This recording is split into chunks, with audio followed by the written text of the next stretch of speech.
ይሄ ደግሞ ነገር ይዋለዋል እንዴ? ትላንትና መቶ ፉን ይላል እንዴ? ሚስትህን በስርዓት አትይዝም ነበር እንዴ? ገራፈ ቆንጣጣ አድርገህ አትይዝም ነበር እንዴ? ይሄ ነገር ብሩኬ እንኳን እውነት ቢያደርገው እንኳን አያደርገውም፣ ግን ቢያደርገው እንኳን እኮ ሚስትህን ነው እንጂ መያዝ ያለብህ እሱን አይደለም። አንተ ሰውዬ ሰው ጤነኛ አይደለም ብሏል ብሩኬ። እውነትም ሰው ጤነኛ አይደለም።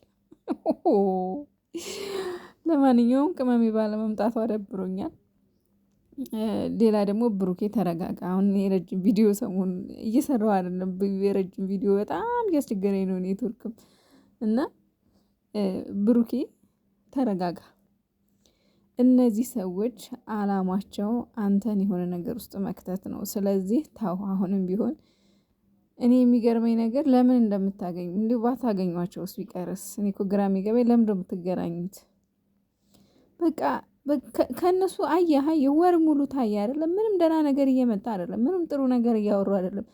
ስራቸውን፣ አቅጣጫቸውን፣ ሁኔታቸውን በሙሉ እያያችሁ ነው አይደለም። ስለዚህ ለምን ነው የምታገኟቸው? በጣም ግራ የሚገባኝ ማለት ነው። ጭራሽ ደግሞ እርግዝናዋ እርግጠኛ ባይሆንም አሻንጉሊትም ወተፈች ምንም ወተፈች እንግዲህ እርጉዝ ናት ተብላለች። ጭራሽ እሷን መተህ እሷ ነካ ብታረጋት ወይ ብትወድቅ የሆነ ነገር ብትሆን አንተ ሌላ የከፋ ችግር ውስጥ ነው የምትገባው። ስለዚህ እኔ እነዚህን ሰዎች ለምን ታገኟቸዋላችሁ?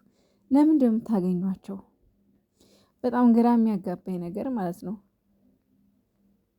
በቃ በየቀኑ እየመጣችሁ ጸብ እየመጣችሁ ጭቅጭቅ ያስጠላል። ብሩኬ ደግሞ በጣም ትዕግስቱ ተሟጧል። በጣም በቃ እንደደበረው የሆነ ተስፋ የመቁረጥ አይነት ነገር እያየሁበት ነው። እግዚአብሔርን በጣም ደብሮታል። ቡቡ በጣም ሰልችቶታል። ስለዚህ እቺ ሴትዮ ለምን ታገኟታላችሁ?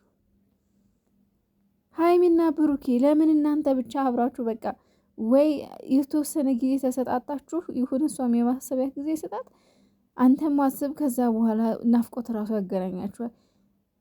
ኧረ እኔ እንጃ፣ ግን እኔ እንጃ ምን ማለት እንዳለብኝ ራሱ አላውቅምና ሀይሚ እንግዲህ ዛሬ የለችም። ፈጣሪ ጠብቃት ባለችበት። በጣም ነው የምትናፈቂው።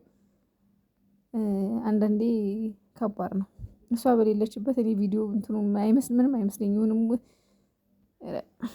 ብቻ ፈጣሪ ሆናችሁ የምር ብሩኬ ተረጋጋ። አሁንም የምናገረው ደግሜ ደጋግሜ እነዚህ ሰዎች የሆነ ተልእኮ ነው ያላቸው። ስለዚህ ተረጋጋ። እሷን ልማታ አትበል። ምንም ቢሆን እርጉዝ ተብላለች። እርጉዝ ስለተባለች ታው